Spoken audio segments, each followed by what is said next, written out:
about the fluffy, yummy rice that you get to eat with your meals?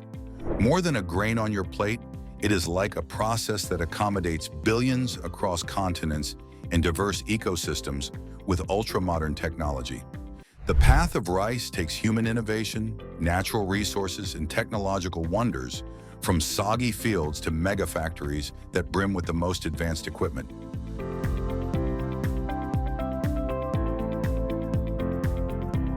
Rice, the most bountiful of grains, which has been responsible for nurturing nations spanning millennia and plays a pivotal role in global food security, continues to be a subject of investigation in many quarters. In this blog post, we are going to dig deep into one of the most important crops harvested in huge proportion. From paddies to the plant, everyone has a role in keeping rice on the plates of billions. Well then, strap in and keep watching to uncover the mysteries of rice cultivation. Comment below and let us know. If you love learning about the behind the scenes of global food production, hit the bell icon for notifications on our latest videos, and be sure to tell us which in-depth look at your favorite foods you want to see next. Choose the right field. The selection of fields is the first and one of the most important steps in the life cycle of rice reaching us. The site selection for rice is critically important, as not every piece of land can be used for rice growing.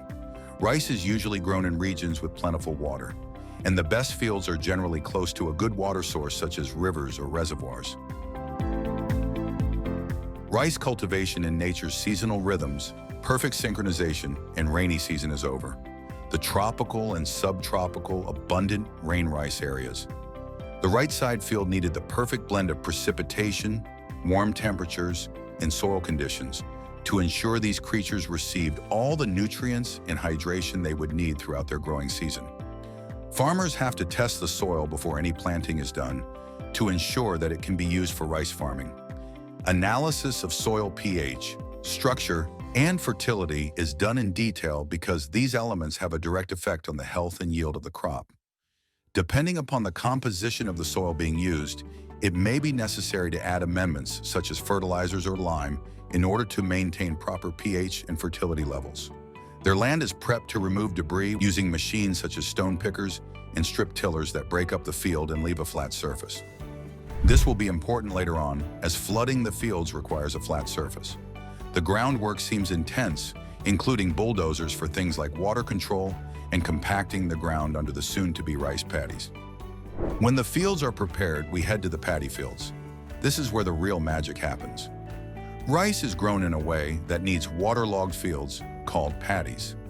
These paddies play reflected in the process of learning and upbringing, both for the growth of rice and to combat weeds and pests.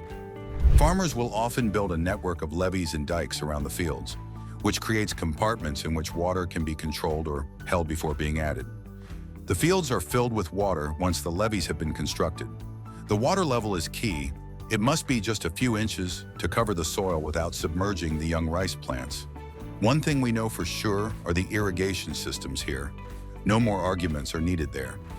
In rice cultivating areas, irrigation frameworks can some of the time appear to be a living maze, with water-bearing channels and siphons controlling water through the bundling systems and outflow outlets in the thumpovers. Because managing water is a little complicated task, given that it needs to be adjusted frequently on the basis of occurrences like rain, adding water, evaporation, remove, add, and drainage. Modern rice farming often uses sensors and automated systems to keep check on water levels and maintain their level as per requirements. It is important for the proper management of water that a little amount should not have any less nor much. If left balanced too long, plants odds state weeds, competition, pest infestation, etc. After blooming is the seeding phase, the critical make or break part for how much copra will be produced, from manual seeding to the modern rice farming process. Seeders are machines used to sow the seeds uniformly over these water-soaked paddy beds by farmers. These machines add seeds to the ground at the appropriate depth so they can start growing and establishing roots. Thus, seeding occurs during a planned time of planting. Rice can be grown in tropical climates where the farmers may prefer to plant 2 or 3 crops of rice throughout the year, coordinating to the seasonal rainfall patterns. Rice is grown in cooler climates 1 crop per year, and timing of planting depends on the frost-free growing season. As seeds are sown, an amazing change takes its course. In a matter of days, the once empty paddies are transformed into acres of emerald as the seeds sprout and shoots begin to appear. And I cannot even express how amazing it is when whole fields are blooming, looking up to the sky and trying to teach us what life is all about. Water cubes are another key task to keep up, remaining crucial throughout the season. Throughout the growing season, rice plants are almost always submerged in water, and farmers carefully monitor and control their water levels to provide optimal conditions for growth. In the vegetative phase, the water level should be deep enough to submerge only the lower part of plants and not too deep until it chokes them. Once the corn is taller and forming grains, then it can grow with less water, because the roots will have most of the required oxygen for an optimal development and also better exposure to sunlight in order for the top part of plant to do its job. Certainly, a network of canals and pumps is employed to carry water in the fields as well as once wanted. Since rice is planted and harvested in alternating wet and dry phases using water from the river, farmers have vigilantly watched the weather, changing their water levels depending on rainfall and evaporation. Nowadays, the use of sensors for detecting soil moisture and water levels in automated irrigation systems is a major leap forward in terms of managing scarce resources such as water with more precision. Farmers prefer these methods in areas where water is a limited resource and might use alternative options like direct seeding, that is, to germinate seeds without first broadcasting them on watery fields, rather than flood the rice field. Let's jump into the machines. With the new technology and automated agriculture, the future of rice farming is bright. Meet the Agrobo, an agricultural robot that works autonomously in our rice fields. The robots are programmed to undertake certain tasks that include planting seeds, monitoring the health of specified crops, and even fertilizing them. With sensors and AI, Agrobo machines can gather data on soil content, water levels, and plant life, making decisions to better the growth if necessary. Some advanced rice farms have these robots that operate in concert with human farmers. They weed and thin the crop to make sure only the strongest plants thrive. The technology results in an increment of yield and quality. It removes the chance of human error and ensures that rice grows under perfect conditions. Picture a moment in the future as you stride across fields of rice growing for miles, watched over by drones and robots toiling away, treating each grain individually. Well-known, most advanced, widespread rice farming operations around the world have made it happen from fantasy to reality. Humanity has faced pests from time immemorial, and farmers have always been on the front lines of their battle. Nowadays, drones have become one of the crucial tools for pest control, together with other sensors or excessive resolution cameras. The drones fly over rice fields and look for signs of infestation, like damaged leaves or weird growth. Early identification of these signs allows farmers to act before pests spread and cause significant damage. This precision is also true for pesticides that can be applied with the drone. For example, drones may be used to apply pesticides area-specifically instead of spraying entire fields indiscriminately. By doing this, which chemicals are used and thus minimizing the environmental impact as well as production costs? Other drones are fitted with beneficial insect dispensers, which introduce biological control elements of harmful insects into the fields. Rice is not a fast-growing crop. It takes 120 days from the planting time for rice to mature fully. However, the time may vary depending on the rice type and the growing conditions. Some rice species mature in 90 days, while others take up to 180 days to fully ripe. Meanwhile, different growth stages require different growing conditions and care. Germination takes a week, vegetation takes 2 months, ripening takes a month, and the ripening maturation takes 10 days. Once the germination stage is complete, the rice plants enter the vegetation phase, where they rapidly grow leaves filled with tillers. After 2 months, the rice enters the ripening phase, from where it will develop grain-filled panicles. Finally, the plant signals it is ready to be harvested as it turns colors. The process crucially involves water and nutrient management, as well as pest control to help the healthy growth of the plant.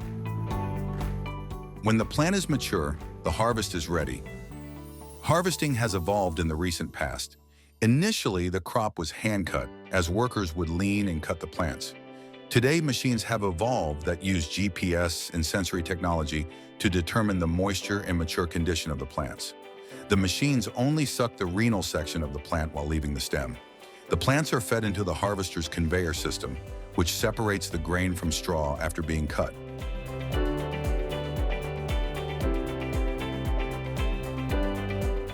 Grains are gathered and stored in huge containers. Straw is generally left on the field to decay and help afterward soil recover. Straw being collected for animal feed or a natural mulch used between the rows of cotton near Rio Vista, California. The next step after harvesting is dispatching the rice to processing factories. This process is a logistical wonder in its own right. A fleet of tractors, trucks, and trailer belts carrying freshly harvested rice competitively move from the fields to its factory in larger provinces of rice production. In this case, it is all about time. If the rice trucks do not travel fast enough to the final destination, then the moisture and quality of rice dilapidate. These vehicles are carefully loaded with the harvested paddy and sent in bulk to the factories. This is still a raw form of the rice with a tough outer shell clinging to each kernel, and only through removing it can the polished rice be ready for consumption. The rice is temporarily stored in huge silos in the factories before being processed. The silos are temperature controlled so that the rice stays fresh and not moldy or spoiled. From standing rice to grain, it's the process of converting paddy to rice from its raw stage to edible once it reaches the factory. Dehusking is the first step in which the outer layer of paddy, husk, is removed. In the mills, that is done with specialized machines with crusher rolls. The rollers are finely tuned to mangle the husks without eviscerating the grains within them. Once you remove the husks, however, it still has another layer surrounding it called bran. In the case of non-brown rice, this part also has to be removed, as in white rice, which leaves behind bran. Husks are collected and can be used for other purposes during dehusking. Some of the factories utilize the shells as some sort of biofuel to power their machines. Thus, they were an eco-friendly rein for reducing carbon footprints for a factory processing palm oil. The husks go on to be animal feed or added to compost for crop fields in some cases. The rice then goes through the process of dehusking and eventually gets boiler in a large industrial furnace. This process, called parboiling, has two main benefits. It loosens the seed coats and any bleed-in bran or husk organic material, pericarp, and it changes much of the starch in the endosperm into amylose. Because of this, parboiling actually pushes nutrients from the furthest layer of the rice into the rest of the grain, making it healthier than other white rice that hasn't been parboiled. After cooking, the rice is dispatched to drying chambers.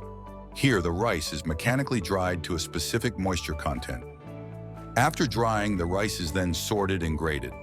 In current times, optical sorters analyze every grain for size, shape, and color, as most of the work is automated in factories.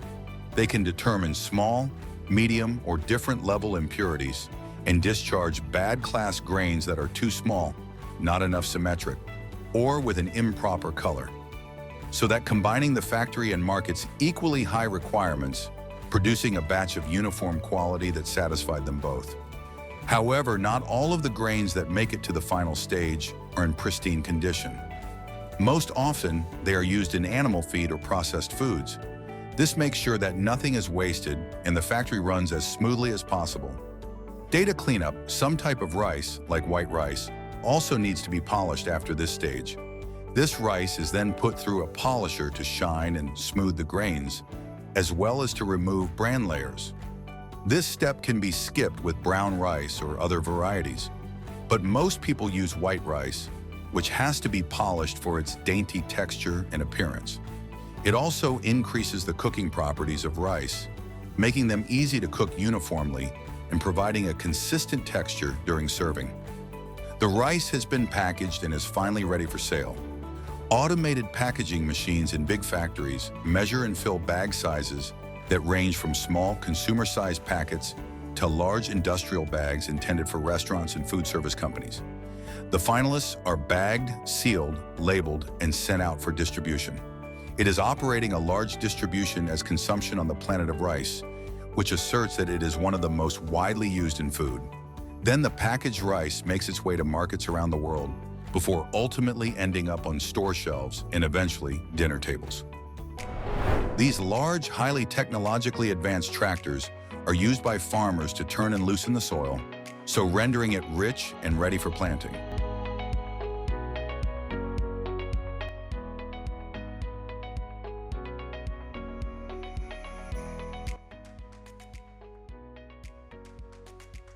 They build raised beds that enable the seedlings to start perfectly. Soil preparation is vital. Get this wrong and your crop will be quite miserable. However, done correctly, it provides the basis for those ripe, delicious tomatoes that everyone enjoys.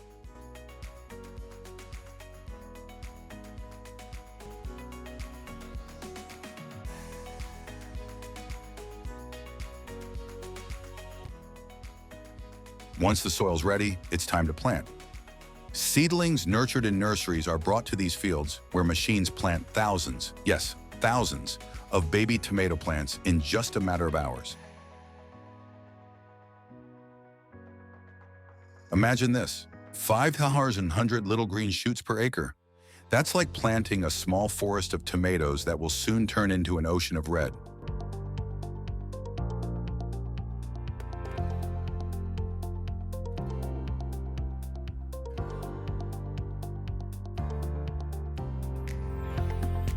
But tomato farming needs ample amount of water. These fields depend on massive canal systems to irrigate the plants. Water is the lifeline here, and getting the right amount is key.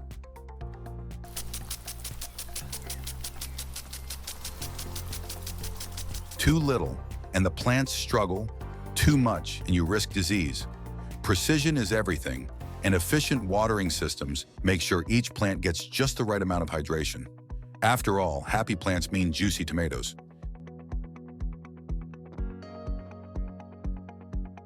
From planting to picking, it takes about 70 to 80 days for these tomatoes to reach full maturity. Of course, it all depends on the weather. Too humid or too cold, and that timeline can shift. But generally, in about 2.5 months, these fields will be bursting with red, beautifully ripe tomatoes, ready for harvest.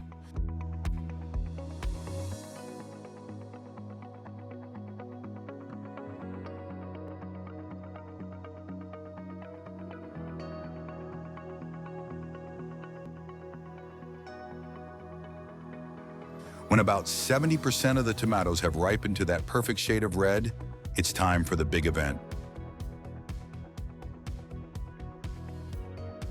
Harvest! Modern machine starts rolling through the fields, scooping up billions of tomatoes in a single season. These machines are massive, with the ability to harvest tons of tomatoes in just a few hours.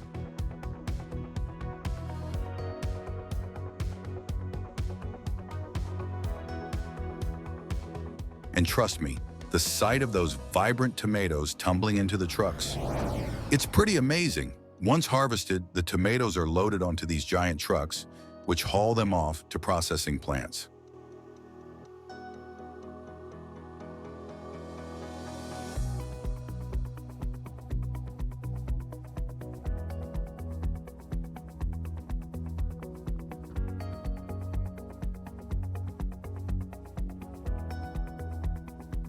On average, each acre of land produces 17 to 18 tons of ripe, juicy tomatoes. That's a whole lot of ketchup, pasta sauce, and salsa just waiting to be made.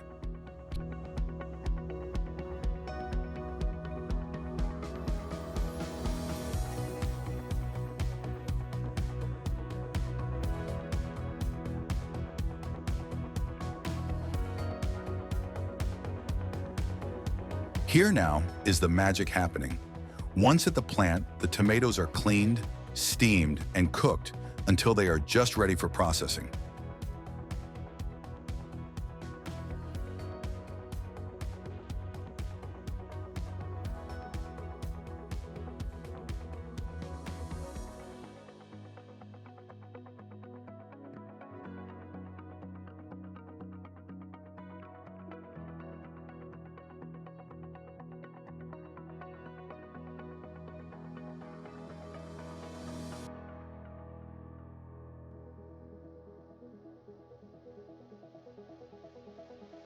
After the skins are removed, pure tomato goodness remains. It is then pured and turned into everyone's preferred condiment, ketchup.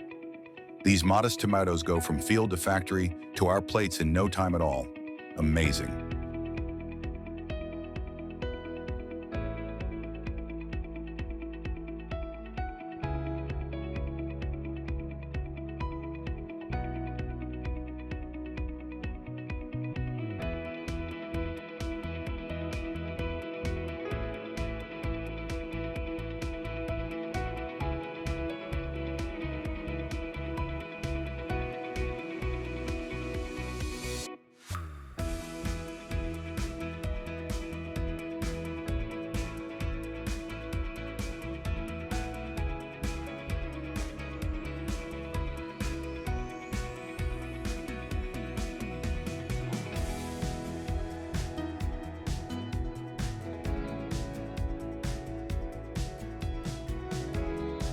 But that's not all, folks. We're heading across the country to Georgia now, where the fields are full of another delicious crop, peaches.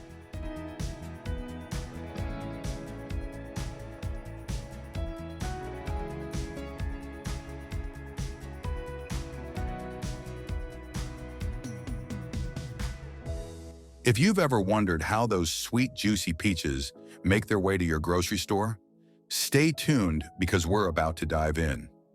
Unlike tomatoes, peaches need a gentler touch.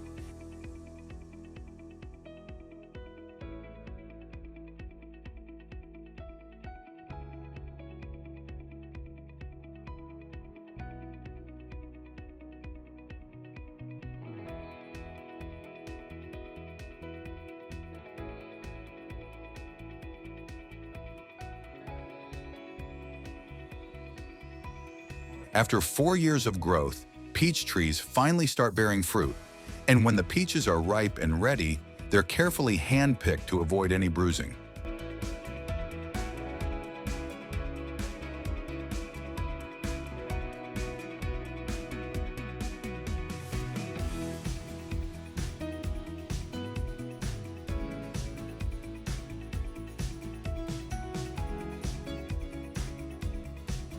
These workers take real care to ensure each peach makes it to your table in perfect condition.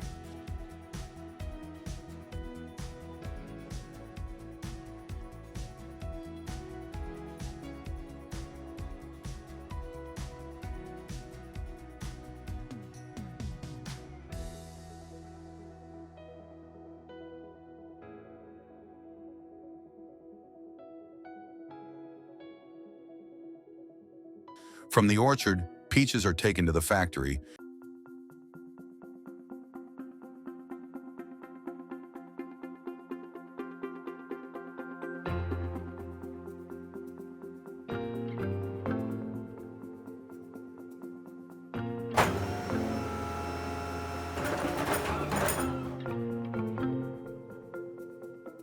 where they're washed and disinfected to ensure they're clean and ready for canning. Each peach is peeled, sliced, and carefully processed, so they're ready to be enjoyed all year round.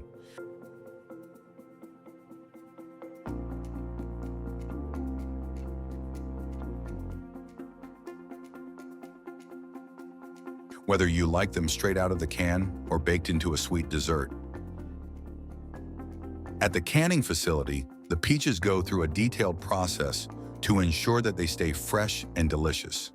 They're packed into cans, sealed tight, and shipped out to stores across the country. Canned peaches are a great way to enjoy that summertime sweetness, no matter the season. And here you have it, the trip your peaches and tomatoes travel from the ground to your kitchen. Every single year, North America churns out close to 1 billion pounds of blueberries. Yup, you heard that right, 1 billion pounds. Now just imagine endless rows of blueberry bushes loaded with those little blue powerhouses that make their way into everything from your breakfast pancakes to your afternoon snacks. But here's the kicker. It's not just hard-working folks picking them anymore. Today, we've got machines shaking them free and AI systems scanning each one to find the best of the bunch. It's like something out of a futuristic sci-fi flick, but for the farmers, it's real, and it's revolutionizing the way we get those berries from field to fork.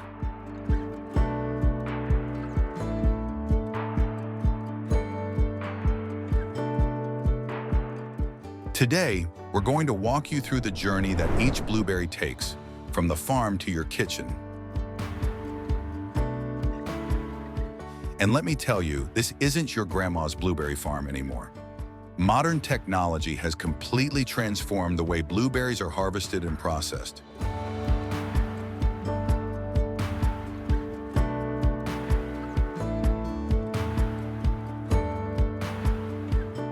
We'll be talking about everything from these insane machine harvesters to AI-driven sorting machines. Whether you're a blueberry superfan or just curious about how your food gets to you, stick around. You're in for a treat. Now let's kick things off where the magic really begins, the harvest. Picture a quiet, peaceful blueberry farm. The bushes are full, the berries are ripe, and it's time to start collecting them. But instead of a group of workers bending over the bushes, plucking berries one by one, you see these massive machines rolling down the rows of blueberry bushes.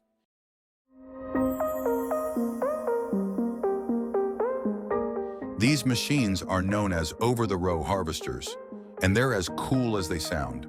They straddle the bushes like a giant robot and gently shake the berries loose from the branches. Think of it like a gentle, controlled earthquake. The machine's fingers vibrate the bushes just enough to make the ripe berries fall off, while leaving the plants themselves unharmed.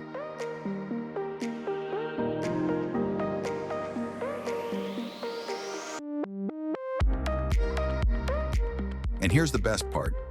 Underneath those bushes are these soft, cushioned surfaces that catch the falling berries and funnel them into baskets.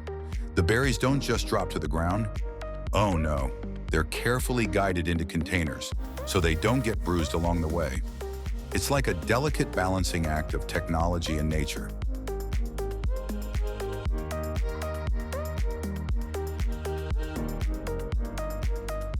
We use these massive machines for what?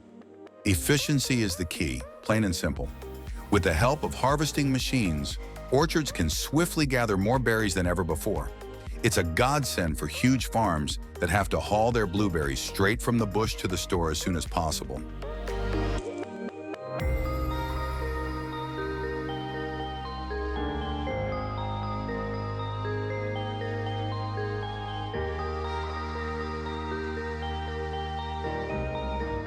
In addition, it reduces the cost of labor, which is particularly significant for industries that rely on seasonal workers.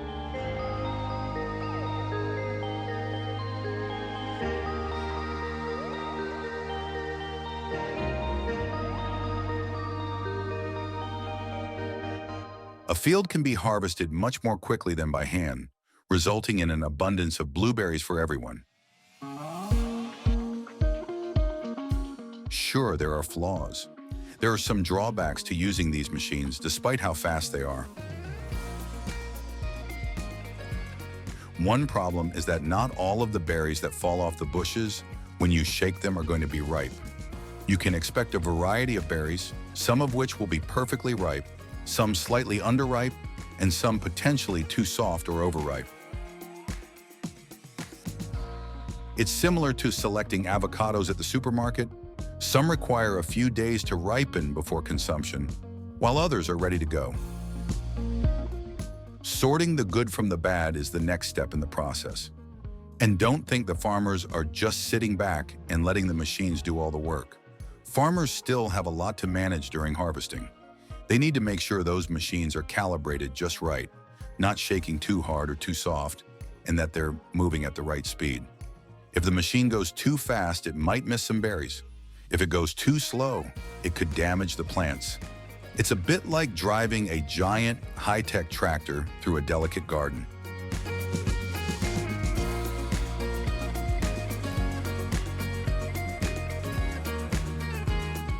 The fact that technology is constantly improving is one of the best parts of contemporary farming. Some of the more recent models even include sensors that can determine when a berry is ripe before shaking it from the bush, and they all have softer, rubberized surfaces to lessen the likelihood of bruises. Consequently, machine harvesting is improving with each new development, even though it may have had some shaky beginnings. So what happens after the berries are harvested?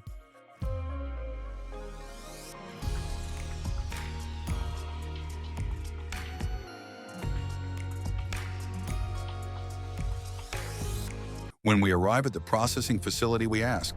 The processing facility receives them after they are carefully packaged in large baskets. Envision a scene where blueberry-laden trucks pull up to the plant. After being loaded into the processing line, the blueberries are dispatched to begin their journey. A maze of conveyor belts transports the blueberries as they go through a series of washing, sorting, and packaging processes.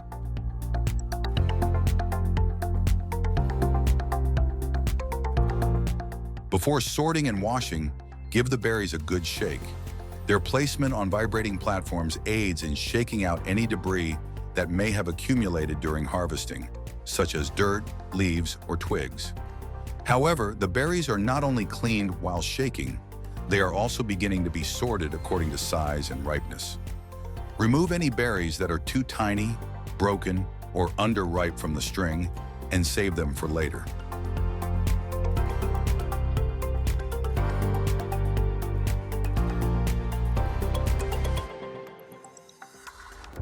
Then it's bath time. The berries go through their first wash, which rinses off any dirt or dust that's clung to them since they were picked. This isn't just a quick rinse under the tap, though. These washing machines are designed to give the berries a thorough cleaning while being gentle enough not to bruise them. Remember, we want those berries to stay in perfect condition all the way to your table.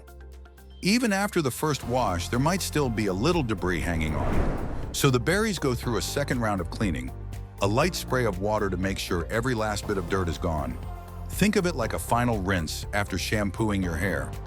You want to be sure everything's squeaky clean before you move on.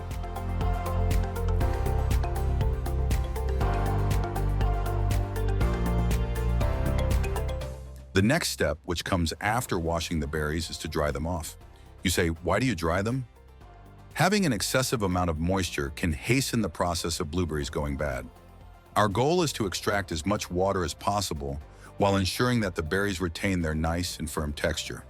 In this manner, they will maintain their freshness for a longer period of time, regardless of whether they are going to the marketplace or the grocery store. The process of drying is a quick one, but it is extremely important in order to maintain the berries in good condition. Here is where things start to take a futuristic turn. In the process that follows the cleaning and drying of the berries, they are put through a procedure that sounds like it was taken straight from a science fiction film. As each berry travels along the conveyor belt, it is scanned by sophisticated artificial intelligence scanners. Not only do these scanners examine the surface of the berries, but they also examine the berry's color, size, shape, and ripeness. They are not just looking at the surface of the berries. Their ability to detect even the smallest imperfections, such as bruises or mold, that you and I might not even notice is remarkable. The AI system is working at lightning speed, analyzing thousands of berries every minute. It's kind of mind-blowing when you think about it. The AI is processing all this information in real time, categorizing the berries based on their quality. It's like having a super smart robot working 24/7 to make sure only the best berries make it to your plate.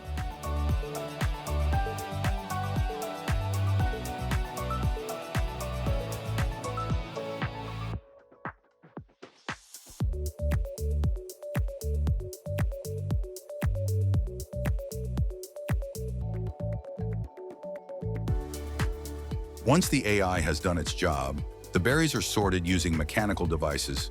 Some farms use air jets to blow the berries into different bins. High-quality berries are set aside for the fresh market, while others might be sent off to be frozen or used in processed foods like jams and juices. It's a super efficient system that ensures every berry is used no matter its condition.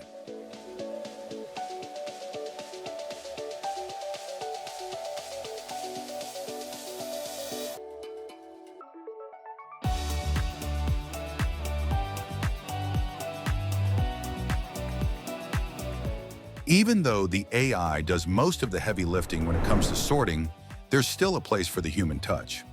After the berries have been sorted by the machines, human inspectors give them a final look. These inspectors are trained to spot any issues that the machines might have missed, ensuring that the berries are perfect before they're packaged. It's a little extra peace of mind knowing that both technology and human expertise are working together to give you the best possible product.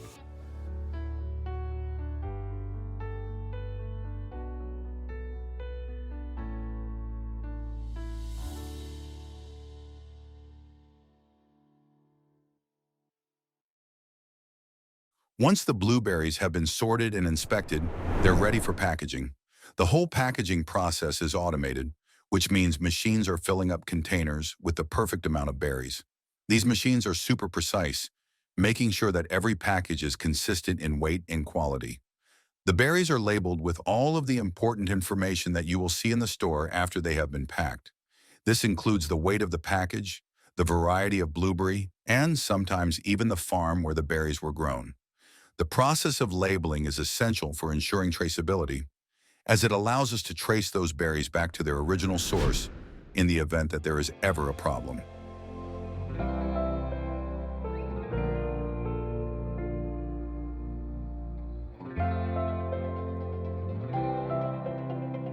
I can assure you that it is both enchanting and mouth-watering. Let's go back in time for a moment so we can understand the historical context and origins. Were you aware that the origins of marshmallows can be found in ancient Egypt? In fact, honey and almonds were originally added to marshmallows prepared from plant sap. The French later perfected the recipe and made the sugary delicacies that we know and love today, which is quite a few centuries later. However, marshmallows did not begin their transition from a high-end treat to a mass-produced candy good until the 19th century. The true paradigm shift occurred during the Industrial Revolution, which ushered in industrialization. The demand for hand-piped marshmallows was increasing, so makers had to think significantly larger to meet them. Technology found its way in at this point. Modern megafactories take the idea of mass-producing marshmallows to a whole new level, consistently and precisely producing millions of marshmallows every day. This capability was first introduced in the 20th century. Where to find raw materials and ingredients? So let's get down to the ingredients. Sugar, corn syrup, gelatin, and flavorings are the simplest components that bring marshmallow enchantment. No ordinary sugar or gelatin will suffice, though. Big companies only use materials from suppliers that are at the very top of their game when it comes to quality.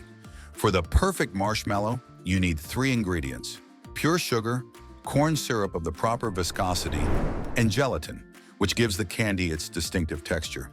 Ensuring these substances are of the highest quality is no easy task. Prior to entering the production line, substances undergo rigorous testing to ensure their purity and pH levels. Imagine it as a screening process where only the most deserving chefs pass. There is a strong emphasis on using products that are as natural and sustainably obtained as possible in today's environment, as customers are becoming more health concerned. Speaking of sustainability, a growing number of manufacturing facilities are switching to more environmentally friendly methods of sourcing their raw materials. One example is the growing trend of purchasing gelatin from companies that practice sustainable farming. Gelatin is often made from animal collagen. Also, non-GMO corn can be used to make corn syrup, which is an important component. This is a baby step toward making our baked goods less harmful to the environment. Sugar and corn syrup. Okay, now we can dive into the specifics of producing marshmallows. The foundation mixture must be prepared first. For this, you'll need exact measurements of corn syrup and sugar. The next step is to bring the ingredients to a certain temperature, which will thicken and stickyify the combination. This syrup will subsequently form the sugary base of our marshmallows. While the corn syrup and sugar are simmering, the gelatin is made in a separate pot.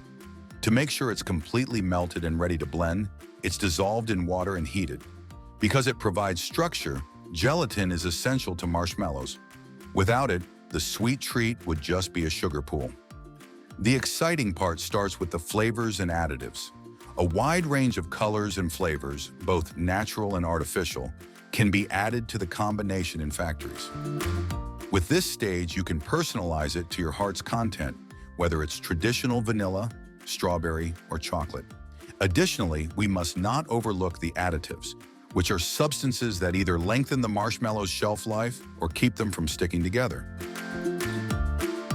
Cutting-edge methods for blending mixers with a high speed. When everything is prepared, the ingredients are mixed using high-speed mixers. The unsung heroes of the marshmallow world are these industrial mixers, which blend everything to a smooth, consistent texture. The automatic mixers eliminate human mistake in batch mixing, which is crucial in the production of marshmallows due to the importance of time.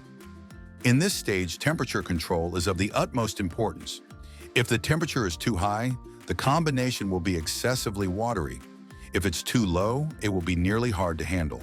To make sure that every marshmallow has the same delicious texture, modern factories use precise temperature control systems to maintain the mixture at the ideal temperature.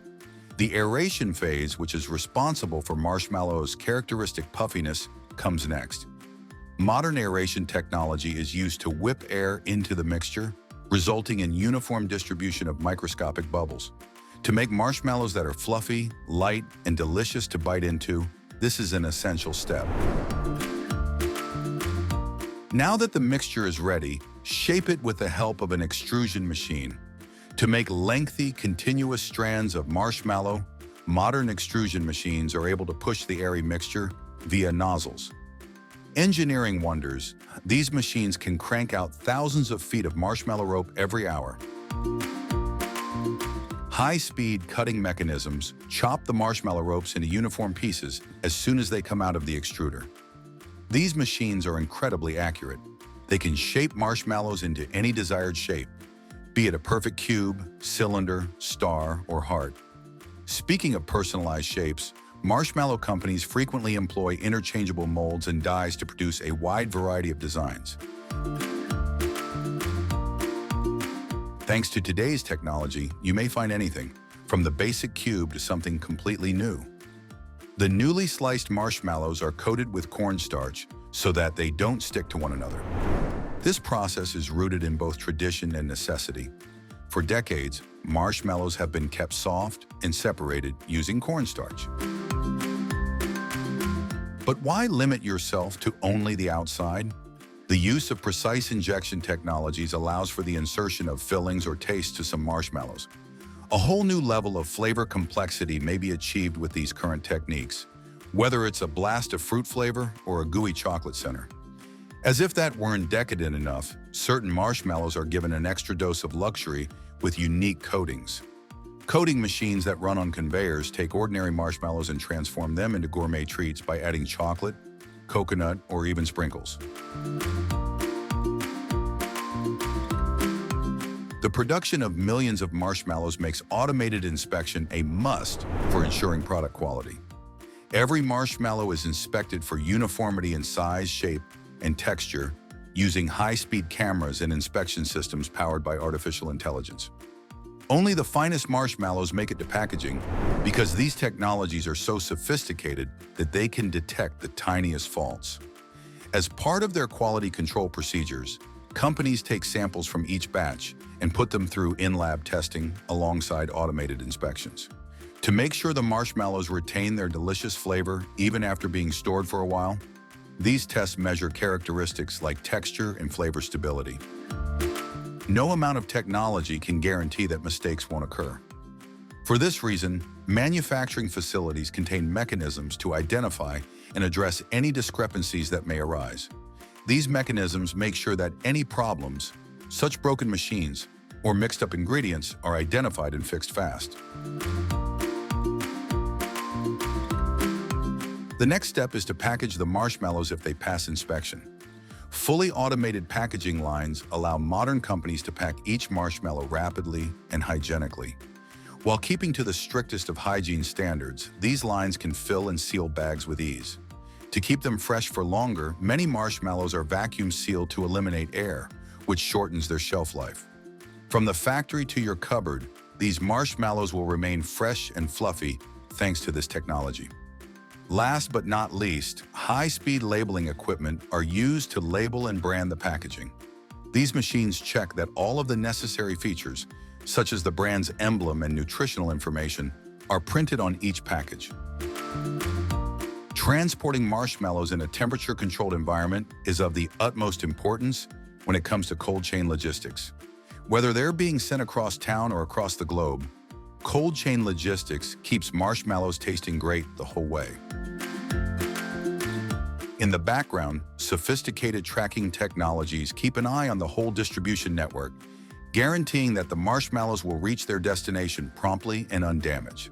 The supply chain cannot function reliably and efficiently without these systems. Sustainable manufacturing has seen a significant uptick in support in recent years, and this trend has led to some interesting innovations in the marshmallow industry. Companies are decreasing waste, recycling production byproducts, and investing in energy-efficient machinery. In addition to helping the environment, these initiatives will likely appeal to the growing number of customers seeking out green items. The manufacturing of marshmallows is being transformed with the advent of AI and robots. These technologies are enhancing production speed, efficiency, and precision, with examples including AI-driven quality control and robotic arms handling packing. We should anticipate even more advancements in the future as AI keeps becoming better. So after marshmallows, what's the plan? More nutritious alternatives with less sugar are on the rise, as are marshmallows with unique flavors sourced from all over the globe, and even vegan and gluten-free varieties to meet individual dietary demands. What the future brings for this timeless delight is anyone's guess, and the possibilities are thrilling. It takes a lot of effort to make millions of marshmallows daily. Ensuring uniformity and high quality in such massive volumes is a major obstacle. To maintain such high standards, factories must continually monitor and tweak their procedures to guarantee that every marshmallow satisfies them. Production of marshmallows can be significantly affected by disruptions in the global supply chain. Manufacturing facilities need to be ready to respond rapidly to unforeseen challenges, such as ingredient shortages or transportation delays. Maintaining uninterrupted manufacturing typically necessitates having backup suppliers or alternate transportation routes. In the end, companies need to follow all the rules and regulations that pertain to the food sector, including those that concern health and safety. There are strict regulations covering everything from hygiene to labeling, and businesses risk closure or heavy fines if they don't follow them. That is why it is paramount for every big factory to comply with regulations. Personalization is king in today's industry. For parties, events, or other special occasions, customers may now place orders for marshmallows in a variety of forms, colors, and flavors through some mega manufacturers' custom marshmallow services. In today's cutthroat business climate, this trend is both a fun and strategic strategy to attract and retain customers. Online and social media campaigns are quite important. In an effort to engage customers and foster brand loyalty, companies are getting inventive, using anything from Instagram-worthy photographs to popular TikTok videos. Lastly, interactive tours are becoming more common, with some manufacturers even welcoming the public through virtual or in-person visits. These tours provide customers an opportunity to witness the making of their favorite sweets up close and personal, giving them a glimpse into the production process. Establishing credibility and establishing a stronger bond with customers can be achieved through this method. So there you have it, the complete process of making a marshmallow from start to finish. It's a method that combines old and new ways of making one of the most famous candies in the world, utilizing industrial technology. Conclusion: the creation of marshmallows exemplifies the remarkable progress we have made in the field of food processing, as we have seen. From their humble beginnings in ancient Egypt to the modern-day mega factories that produce them, marshmallows have come a long way. Sweet delight. Who can say what the future holds for these fluffy treats as technology continues to advance? The history of marshmallows, from their production facility to your plate, is an interesting and delightful one.